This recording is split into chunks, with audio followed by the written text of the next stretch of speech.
Welcome to The Future is Bionic, Rethinking Human Ability. I'm your host, Will Borden, and I'm extremely excited to be here. We have gathered three incredible guests to my left. To my immediate left is Hugh, Herr, a professor at MIT.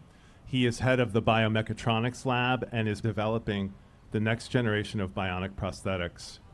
Conor Walsh is to his left. He is professor at the Harvard School of Engineering and Applied Sciences, founder of the Biodesign lab, which is at the forefront of developing wearable robotics. And Dana Rogers is to his left. She's executive director of the Bionic project and an educator with over 20 years of classroom experience. And I am particularly excited to be here in this moment, having our discussion at the Boston Marathon Fan Fest presented by Dick's Sporting Goods is the perfect stage. This weekend, Boston is celebrating some of the most extraordinary performances in sport: speed, endurance, and pushing the limits of the human body. But tonight, we're going to challenge something, the idea that those limits are fixed. Because right now in the marathon, we are just 35 seconds away from an officially recognized sub-2 hour race. And within half a minute of what once felt impossible.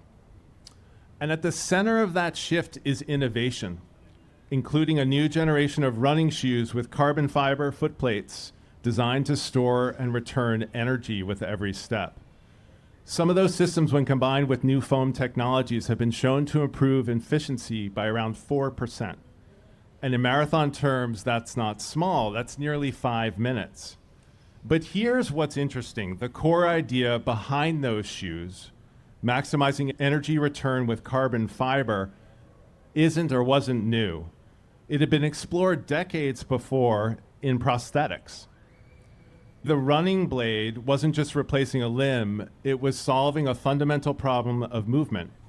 How do you capture energy when the body hits the ground and give it back as efficiently as possible? And now that same kind of thinking is shaping how the world's fastest runners compete. And it's a powerful reminder of a bigger idea. When we design for disability, we often unlock better solutions for everyone. That's what our discussion is about.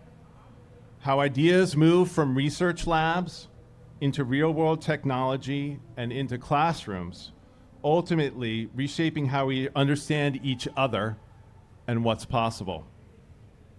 Now, Hugh, we'll start with you first. And I know as an athlete, you are known as an elite mountain climber. But I also know that you cross-train and have used running blades yourself. Can you describe the experience of using running blades for the first time and how that compared to the prosthetics you were using as a 17-year-old when you became an amputee? Yeah, thank you, Will. I'm delighted to be here today. So when I was fitted with artificial limbs in 1982, the limbs were passive, made of wood and foam, no sensors, no computational intelligence, no actuation. And I was really shocked by their lack of performance. And that really motivated my current work in pushing the boundaries of science and technology. Sadly, I waited too long to get running blades, way too long. When I got them, I just sprinted away like a gazelle. It was so joyous. So this idea of stealing from nature, studying animal movement, and using those principles to design new bionics for humans is really punctuated the story of the running blades. How are the systems? You're not wearing carbon fiber like I am now. And I just want to know a little bit about how the systems you're designing today are different than this, say, carbon fiber running blade. Yeah, I'm wearing prostheses that are called Empower. They're manufactured by the largest orthotic and prosthetic company in the world, Autobach in Germany, motorized, so they can output dynamics and mechanics that a spring cannot.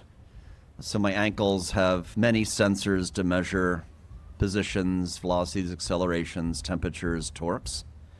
And then there's a brain, small microprocessors the size of your thumbnail, that take in that information, then directly control an electric motor and a tendon-like compliance. So when I walk, the system recognizes that and catapults me forward, just like the human calf muscle powers movement. So the difference is my bionic ankles are able to achieve a broader dynamic range than just a passive spring. Are those systems that you're designing to kind of fully replicating the power of the calf and human movement? Yeah, the prosthesis I'm wearing for walking on level surfaces come very close to emulating the biological ankle. So in previous study where we showed normal metabolic rates, normal levels of musculoskeletal stress, normal joint power and torque compared to an intact biological limb, but constrained to like level surfaces and walking.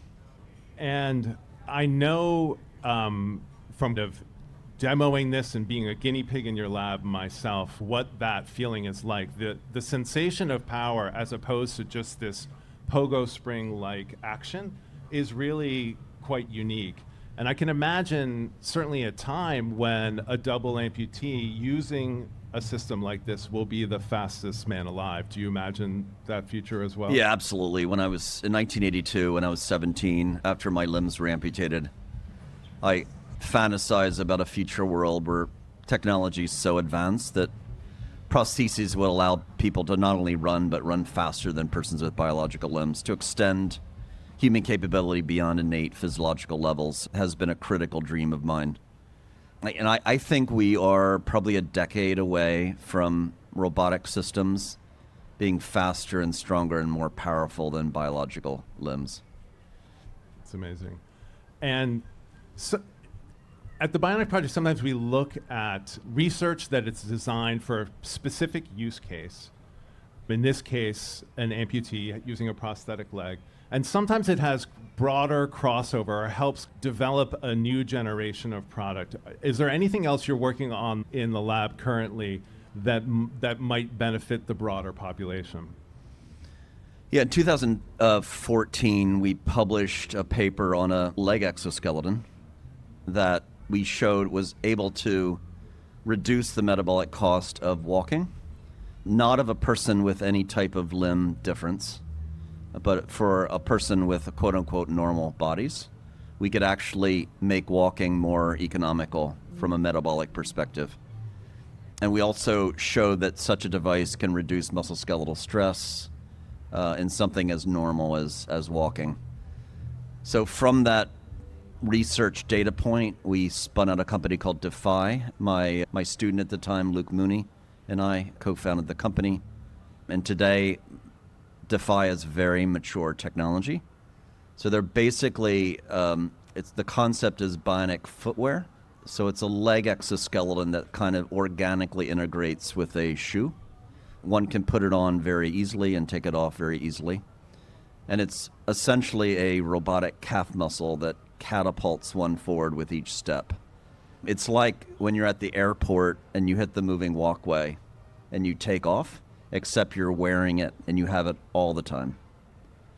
Okay. So I imagine this might be hard for some in the audience to actually picture. So this is a pair of shoes that I can put on that are essentially powered and make walking easier for me? Yep, 100%.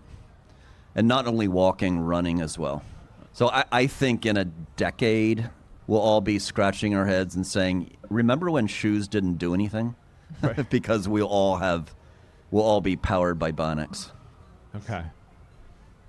I like the sounds of this. What do you think, Conor? Yeah, I think it's going to happen. I think it really is just a matter of time. I think now that technology has got to the point where I think you are going to see, continued gains where people are making kind of the system lighter, but still being able to deliver more power in a lower profile form factor. And then I think what's also going to happen is the control is going to continue to get better, so the device is working best with the person's underlying kind of biological system as well. So I think it's sometimes challenging working in this area, that there's so many things to work on. But I think from the optimistic point of view, there's so much improvement in all of those domains that is going to happen and can happen, that it'll all stack up and really lead to quite exciting improvements. Yeah, I'd like to echo that these are extraordinary times because in all the areas, the kind of domain areas of Bionics, from science to technology, from genetics to tissue engineering to robotics to AI, they're all reaching a level of maturity that very soon we're seeing it already. We're going to see this mass integration across disciplines and ushering in an era where we see Bionics that only through Hollywood have we seen, like truly astounding levels of human augmentation. And Conor, I want to pull you in more and hear more about your research. From the way Hugh's described his, a lot of it has to do from the ground up, right? Getting power to the user, the calf, those types of muscles. You have pioneered a soft robotic system that's a little bit different, right? It's something that people could wear, and it could help with upper limb issues, and it could support the hip, almost something like wearable as a pair of shorts. Can you explain that to our audience a little bit? Yeah, sure. So I think to kind of complement the bionic footwear, kind of that Hugh just talked about, I think we're really thinking about developing robotic apparel. So when you wear clothing today, you wear it for the style. Sometimes you wear it for the fit. But I think kind of there's this gradual shift, even if you forget about bionics for a second, towards functional apparel that has function. And so maybe it's like helping you kind of not sweat as much or helping to cool you down. But I think we can also think about apparel kind of like assisting you, when you want to move and how you want to move as well. And so we've been working on a project in our lab called the soft exosuit. Sometimes we also refer to it as robotic apparel. But when you think about a robot system, you often think about it using kind of rigid motors, rigid gears, and kind of like more traditional kind of like mechanical and electrical components. But I think what we're trying to do is kind of take apparel as the form factor or the kind of construct, but then integrate that actuation, integrate that sensing kind of like as much into the apparel as possible. And it may not be invisible, but we'll try and have it be as low profile as possible and as unrestrictive as possible to a person. So the nice thing is when it's powered off, you'd think you're just wearing clothing, but then when you turn it on, you feel like the system's kind of giving you a bit of a boost. And so with this approach, we've actually been able to show in the lab, we've had some nice papers come out that you can help people both walk and run more efficiently, kind of similar to kind of what Hugh was mentioning. And so for these devices, you really do need to understand like how a person is moving, and whether a person is walking or running, they're moving in a dynamic way. So I don't think, robotic apparel is ever going to help a person, have superhuman strength, but it's going to give them a little bit of a boost at the right time to help them move more efficiently. The same way, running shoes with a 4% difference in efficiency adds up a lot if you're running a marathon. So I think with the types of devices we've built, we've also seen like 4 to 10% improvements in walking with the concept of robotic apparel, and also kind of with running as well. And so, with both of those devices, you can kind of think of like a dynamic system, which is kind of like a swing. Every time a person is on the swing, if you just give it a tap at the right time, you can kind of keep that person moving kind of like, very, very efficiently. And so with the hip device, we've been looking at like when do the muscles kind of like in the glutes do a lot of work during running, or kind of during hip flexion, and can we just augment that specific part of the cycle, but then not restrict kind of like the rest of the cycle. And so far we've seen some, quite compelling results in that area. And I think that you can envision one day in a race like the Boston Marathon, kind of people wearing the types of device that Hugh mentioned at the ankle, or the types of devices we've been building at the hip, where people could kind of grab a new battery, at a recharging station rather than a refueling station, to be able to, kind of like complete the course in their own personal record time. And when you first went down this road of robotic apparel, what was the client? Like, who were you designing for? What was the typical use case? I hear you imagining a future where we could all be wearing robotic apparel, but who benefits from it most now? So a lot of this work was originally funded by the DoD. So DoD funded this, with the goal of how do we help soldiers walk more efficiently if they're carrying a heavy load over a 12-mile ruck, and how do we kind of take some of the strain off their soft tissue so they're less likely to get injured. So that was kind of initial use case. But we've since kind of branched that into kind of like, how do you augment healthy walking and running, like I just talked about. I think there's also kind of use cases on the medical side. If a person has a gait impairment, can we kind of, and we've shown we can use these technologies to kind of give people a boost to help them walk better. And then there's also kind of the other kind of tangential use case, which is, if a person's doing a physically strenuous job in industry, like in a grocery distribution center and lifting boxes all day, what can they be wearing, as part of their job? So you have safety glasses, you have safety shoes, you have kind of a safety hat. Maybe, part of the clothing that you put on, also kind of protects you and protects your body if you're performing a physically strenuous task. So I think we've been kind of thinking about all those different areas. They all have their own unique challenges. Mm-hmm. All of them are hard in different ways. But I think at the end of the day, the technology, like Hugh said, is getting more and more mature. And the nice thing is once we refine these technologies for one use case, it unlocks kind of all the other use cases that then come after that as well. So I think for us, we've probably matured it the most on the industrial side for workers in terms of the concept of robotic apparel. But I think there's, a lot of potential to bring it to medical and then to bring it to kind of athletes in the future as well. Yeah, I mean, some of the videos that I've seen of your work have to do with individuals that might have Parkinson's or maybe have suffered a stroke and have somewhat either limited mobility or kind of a stuttered gait. And some of the results, certainly that I've seen you publish, are quite compelling. Yeah, and I just maybe to be clear what I just said, I think on the research side, we're seeing kind of very exciting results for some of those use cases. I think the challenge on the medical side sometimes is kind of getting those devices to market and getting commercialized and covered by insurance kind of still remains a really big challenge for the field. So maybe we could talk a little bit about that. But I think kind of in the lab, we have seen like individuals with Parkinson's who suffer from freezing of gait. So they have a lack of dopamine in their brain. They've lost the ability to control their rhythm. They kind of get stuck and they shuffle and they freeze and often fall.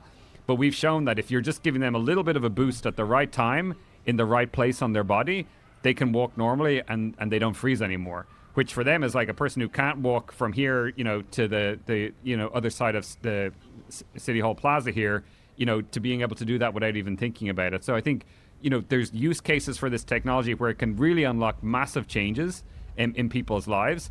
And you think about it in a public setting like this, but a lot of these people with Parkinson's in particular, they struggle to move around their home because, they take, 5 minutes to get from the kitchen to the living room because, they go through 2 doorways and they freeze every time they do that. But if you could have a person wear something in the home and just be able to move around their home kind of like much more easily, like I think that can happen. I think the challenge on the medical side is like, how do we get these technologies to people who can benefit from them and really deserve them and need them? The business model aspect of that remains a big challenge in the field. And Hugh's worked on this a lot, as well. But I think for this field of assistive technology, we're seeing more and more scientific breakthroughs and demonstrations. And I think industry needs to catch up a little bit on that. Okay. Yeah. And Dana, I want to bring you into this conversation. And I know you have a different role that's not as research-based, but in working with students, how do you distill some of these ideas that Hugh and Conor are referencing? This idea maybe that things that are designed for specific use cases like disability might have a broader impact. I know that's been one of the themes of your teaching. Can you describe a little bit about what you do at the Bionic Project and how you deliver some of that messaging? Absolutely. So at Bionic, we work with students, kindergarten all the way up through college, and we spend a full day at the school, and our educators are elite adaptive athletes as well as non-disabled classroom teachers.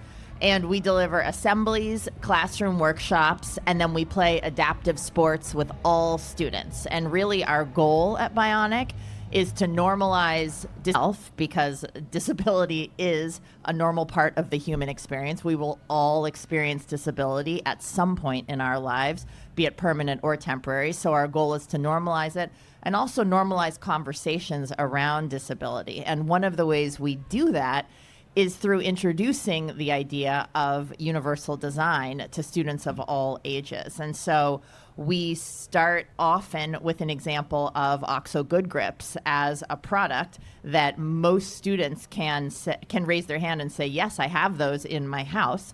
And those were created by a man whose wife had arthritis. And over time, her hands became so painful that she couldn't hold her cooking tools. So he took them out into his garage and threw a hunk of plasticine on the handle. And all of a sudden, she could use the tools because the grips were bigger. And then she handed it back to him, and he said, this is way better for me also. And it turns out we all like bigger grips on our kitchen tools. We also talk about curb cuts and automatic doors and all these innovations that were initially created for people with disabilities, but make all of our lives better.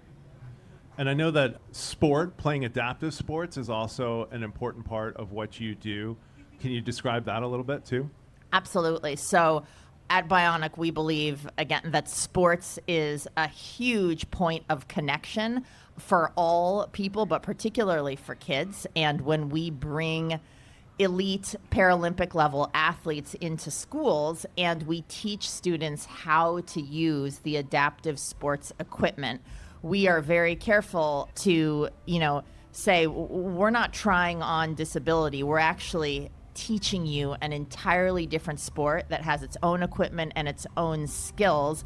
And by doing that, students realize that there are many different ways to play and many different ways to connect. And the tools created for adaptive sports really shed light also on the different versions of how we can all connect and play together. Yeah. Well, and it sounds like that's a powerful moment of change for the students. What do you think their preconceived notions about disability are, say, before you come to the school, and maybe how that shifts over the course of a day? Totally. Yeah. One of our educators, Nico, talks about growing up with one leg. He was born with one leg, so he's walked on crutches his whole life. And he talks about the experience as a teenager going to an away soccer game, playing on his high school's varsity soccer team, and getting off of the team bus at the away game, and how the other team is looking at him and clearly sort of conveying, oh, that's nice that they're letting him play. Like, that's a really sweet thing. And then once he is on the field, them realizing that they need to guard him. And then at the end of the game, having an entirely new level of respect for him, but also having an entirely new understanding of what an athlete looks like, what somebody with disabilities is able to do. And we see that same thing at Bionic. When we walk in on the first day, we get a lot of points, a lot of stares, a lot of people just clearly not knowing what to think of us. And then at the end of the day, often young kids are asking for autographs from our teachers, from our athletes, because their perspective has completely changed. Speaking as, I guess you can't really see under the table, or maybe you can, but with someone with a prosthetic, there's two reactions that I get from people, and especially little kids. And one is like, oh my God, like, what happened to your leg? Like, seriously, what happened? They're really curious and really like, wow. And the other is like almost like a discomfort, like a looking away and just not sure how to engage. You can tell that they might want to, but they don't have the language, or they're just not feeling confident, or they haven't practiced, it's unknown. How do you try and break down that fear when you're working with younger students? Well, with younger students in particular, we have a message that is called Make a Friend First. And it really translates to older students as, introduce yourself, tell them your name, find connections. Like, your first question should never be what happened to your leg or what's wrong with your foot. Or your first question might be, what's your name? Or, where'd you get those shoes? I like them, or whatever it might be. But really, as humans, we need to see each other as potential friends, and potential teammates. And so we're very explicit about that with the students that we teach. Yeah. Hugh, what has your experience been with this? You're in a zone now where you lean into it, right? Like, your legs are showing all the time. I'll be out. When I first became an amputee, first had my prosthetic at 21, I would wear pants like literally every day. It could be 95 degrees, I had my pants on. And I was just so desperate to kind of fit in. I didn't want to stick out in that way, and I was self-conscious. Over time, that has completely shifted. Now I wear shorts all the time. I think working with kids is one way that I help to feel better in my body. Obviously, playing sports was a huge part for me as well. What has that journey been for you, Hugh? Yeah, I've always been frustrated with societal opinions that a body that's different or a mind that's different, that difference is associated with weakness and lack of human authority, agency, power. So yeah, when I move through the world, I typically wear shorts or pulled up pants where I expose my bionic lower legs, because I want to communicate that, yeah, my legs are different, but it's not a weakness. And they don't even look human. Right. And that's okay. Right. And there's been tremendous progress in society in the last several decades. It used to be when I went through airports and people would see my artificial limbs, they would, if they had the courage, they would say, "Oh, I'm so sorry." Or they wouldn't have the courage and they'd quickly look away. And just a few years ago, I had an extraordinary experience right around the time of Boston Marathon. I was flying somewhere, going through Logan Airport. And typically I'd go through the metal detector, I'd roll up my pants to expose my legs, and then I walked through the airport, and I had 4 different people come up to me, adults, and say, "Wow, those legs are cool." And with a sparkle in the eye, they said, "Did you run the marathon?" And you could tell from their facial expression and their tone of their voice that they believed I ran it and probably won it.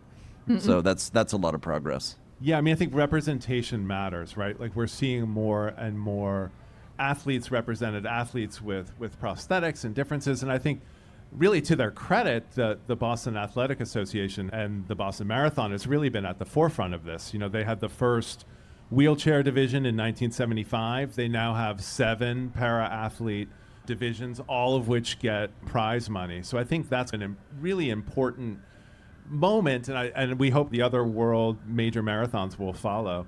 I guess we talked about in the beginning really about designing for the individual, and now we're shifting a little bit into society. I know you have a good way of breaking things down, Dana, when you're working with younger kids. How do you describe those different models of disability? Right. So we look at, views of disability, we view either the medical model or the social model of disability. And really, we explain to older students that the medical model is that the person with the disability needs to be cured or fixed in some way. So if a person can't walk up the stairs because they're in a wheelchair, can we create some sort of device or a different type of wheelchair that could allow them to ascend the stairs? It's really, the onus is on the person to be able to ambulate. Whereas the social model is seeing disability and the barriers that come with disability as society's problem, or at least something that is embedded in society, either in the built world itself or in society's attitudes towards people with disabilities. So if somebody cannot ascend the stairs, then there needs to be a ramp put in, or there needs to be an elevator put in. And so that's really how we break it down with students. So you get them, it sounds like, to think about the built world and the way we're designing the environment. Exactly, and we bring ableism into that, and thinking about, stairs, again, as an ableist design, right? If you are not able to walk, then you're not able to get up the stairs, unless there's a more universal way to get there. Yeah. Mm-hmm. Conor, what do you think? Where should we place more emphasis? I mean, they're not mutually exclusive, but technical solutions or social solutions, which do you think is more important, if I put you on the spot? I'm not sure I'm qualified to answer that question, but I'd say that I was going to react to what you both said about, early impressions of people and how that's changed and evolved. And like when it comes to technology, I think that technology has been becoming more and more prevalent in this field. Like the devices you're both wearing are, examples kind of like of that.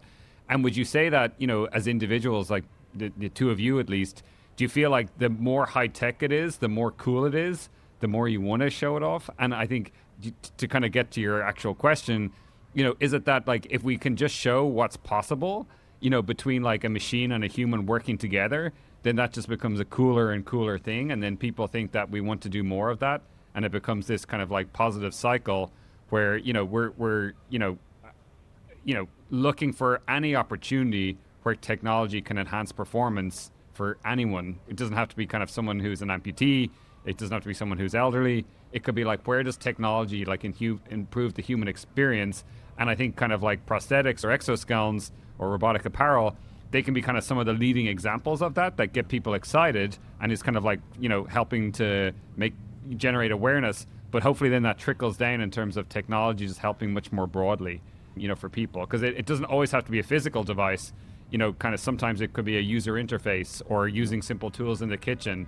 But I think kind of like technology and humans working closely together, where the sum is greater than the parts, like feels kind of like, the prosthetics and orthotics work that we're talking about is kind of at the cutting edge of that. So I guess I would lean towards technology and like leaning more heavily kind of like into that. Right.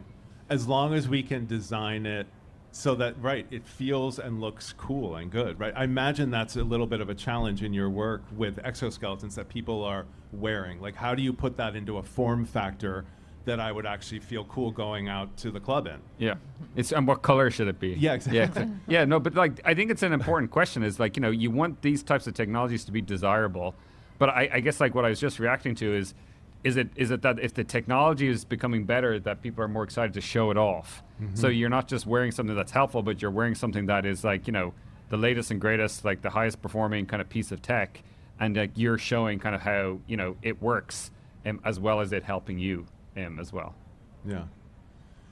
If we bring it back to sport for a second, since we are at the Boston Marathon, some of the future that you both have described where man and machine are working together seems to push the boundaries of competition. Like how do we envision if a double amputee with the new prosthetics that Hugh is going to design for us is the fastest man alive? Like how do we deal with that? Do we need to have separate categories, or how do you imagine the future of sport, I guess, is a question. What do you think, Hugh?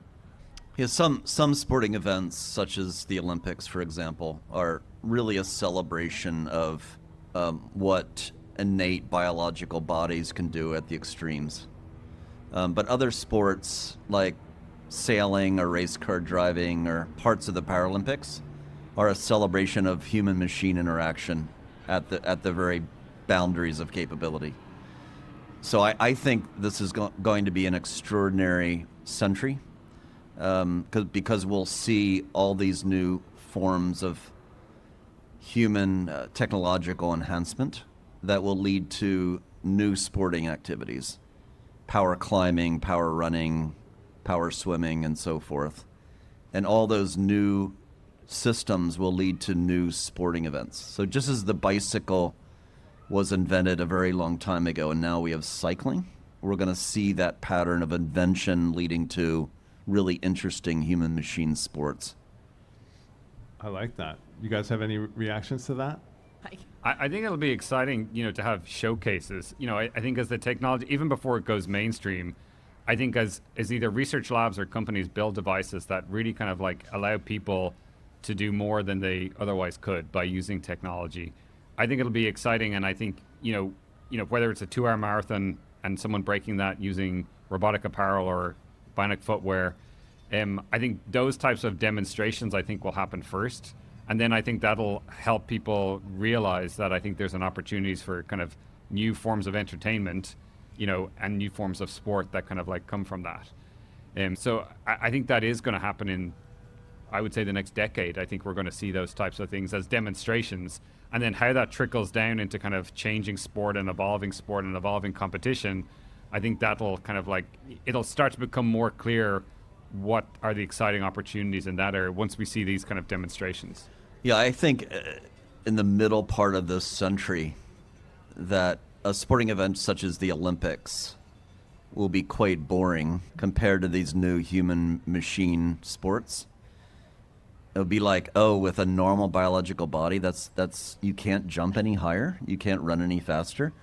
And in sports like the Paralympics with bionic limbs, the times will be much faster, the jumping heights much higher than can be achieved in the Olympics. And I think there'll be a shift in interest in terms of spectators away from a sport like the Olympics. I can feel the purists though in the audience pushing back, right? That don't want too much technological aid. Like, so for the shoes example, right, with the carbon foot plates and the foam, they had to limit that. There's I don't know what the exact regulation is, right? But it was getting into a place where the official track bodies said that these shoes are actually giving too big a benefit, and they legislated that. And you guys might know more about it than I do. But do you imagine that this will happen with your robotic shorts as well, Conor? Like, it seems the purists might have trouble adapting to this future that you're describing. I think it's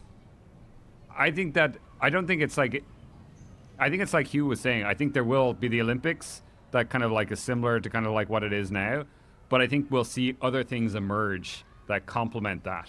And if you think about another thing like Formula One, it's really about kind of like the car and the driver are the kind of like critical thing, and people celebrate the constructors championship, like the team that made the best car, and then they also celebrate the driver. And I think we're going to see more sports like that, where it's not just a car wrapped around a person, but it's like some other type of machine wrapped around a person. And then I think we'll have to figure out, is it running, is it jumping, is it skiing, like what is that activity, or swimming, that will kind of like be the right venue to introduce that kind of like new type of sport. Yeah, I mean, fairness of sport has to, if you have policy and rules that all the competitors have the same tech, Right. then it's fine. If each competitor has fundamentally different tech, then there's really no competition. So as long as you... What do you think, Dana? I see you wanting to jump in. Well, no, I was just bringing it a little bit back to sort of every day. When we teach in engineering classes in high schools, one of the videos that we use is by Matt Carney, who is showing a robotic ankle that I know that Will has tested. Yeah. And Developed at Hugh's lab.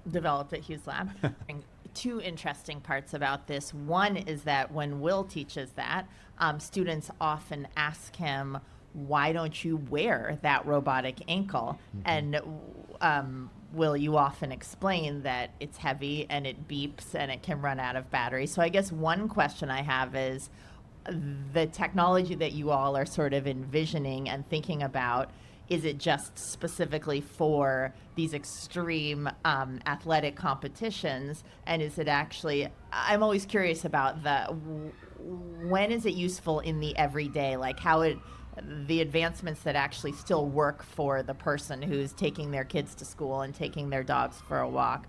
And then the other piece in that video that we always talk about a lot with kids is Matt Carney says, eventually we can end disability. And then the kids often ask, is that what we're trying to do? Like, is the goal to end disability? So I would add one word into that. We want to end unwanted disability. Got it. We celebrate differences in bodies and minds. Yeah. But when a person wants to see or hear or move, we'd like to build a society where they're able to do that. And then I'd also just say to your question there, I think we definitely want to target the use cases today where people have the greatest need. So whether that's kind of like an individual with Parkinson's, a person who has an amputation, but I think there's benefit in focusing on these kind of like more grand challenges of like, how do we help someone run, kind of like a moonshot. Yeah, a moonshot kind of type idea. So whether it's a sub 2 hour marathon or whether it's kind of like, the fastest 100 meters ever, like I think for engineering groups kind of developing these technologies, they just inspire people. And then you're saying like, how do we kind of hit that target? And then it's like everything in life, there'll be some trickle down. Like if we can actually do that, we know the tech will also be beneficial for kind of a lot more people as well. So I think it kind of like goes both ways. You could take the people with extreme ability and say, how do we help them be even better? And then you could take people who have some type of disability and how do we help them get better? And I think all of the tech developed from both of those directions can eventually benefit a broad number of people. Right, yeah. That makes sense. Yeah. Are you concerned that access could become a limiting factor, though, that it could widen the gap, the people who have access to this high-end technology and the people who don't? So the promise of what's being called physical AI is very exciting. So if it's going to transpire that humanoids are very prevalent in society, and in fact, we all may have a humanoid or two in our homes. At that extraordinary scale, you'll be able to get a powered knee or ankle or elbow for like $300, and now it's $30,000. So that at that scale, it's going to drive prices very, very low, and that will blow open accessibility for people that need it for assistance. Yeah, and I just echo that. Sometimes this isn't like fully understood. A lot of the core technologies that you need for these types of wearable devices we're talking about, the capabilities there, sometimes the cost isn't always there, but it's also because the volume isn't there as well. So when you think about humanoids as like an adjacent industry that has the same type of components that are all human scale spec, like we're not talking big, massive industrial scale motors or tiny, tiny, tiny watch motors. These are human scale kind of like technologies. I think that's where there is going to be like a lot of crossover in those industries. And the design goals, the design specifications for a humanoid that does useful things in your home are really the same design goals for a prosthetic knee or ankle or arm. It has to be quiet. It has to be a human-like shape. It has to be safe. So it's the same design problem. But now there's billions and billions of dollars being invested in humanoids. And that's going to just transcend rehabilitation. Mm-hmm. That's interesting. I like that vision. I'm noticing that we're up against the clock a little bit. Any closing thoughts? I want to pull it back to the marathon at the very end, but anything that I haven't asked that you guys think I should have? Any topic that you wanted to cover that we haven't done? I guess I would just say that, your comment about like, some of the super shoes being banned, I guess I would urge kind of like organizers of the Boston Marathon, don't ban Bionic Footwear or Robotic Apparel. Let's see if someone can kind of win the race using that first, and then let's consider banning it after that. Yeah, don't ban. Just create a new category. Yeah. The Bionic category. Yeah. So the wheelchair racers start first, and then Bionic Apparel will start second. Yeah. Just because we're faster. Okay, I like it. Well, I don't know if they're listening right now. I don't see them out there, but yeah, I mean, this has been, thank you all so much for being here. This has been a fascinating conversation. I love kind of thinking about the future. And in the near term, right, the marathon is on Monday. And obviously I encourage everyone to go. It's one of my favorite days of the year. We always try and get there to see the wheelchair athletes come through first. They're just incredible athletes, and it's incredible to watch them. We tend to be in Brookline, where there's a hill, and it's like they've been going for a long time, and they need the crowd support to push through. But it is an incredible event, and I shouted it out before, but having the 7 para-athlete divisions, I think, is really important. And maybe they will take your idea, Conor, and we'll have a Bionic division as well. All right. Well, thank you all so much. Thank you for listening, and enjoy the marathon on Monday. Thank you, Will. Great. Thanks, Will. Thank you.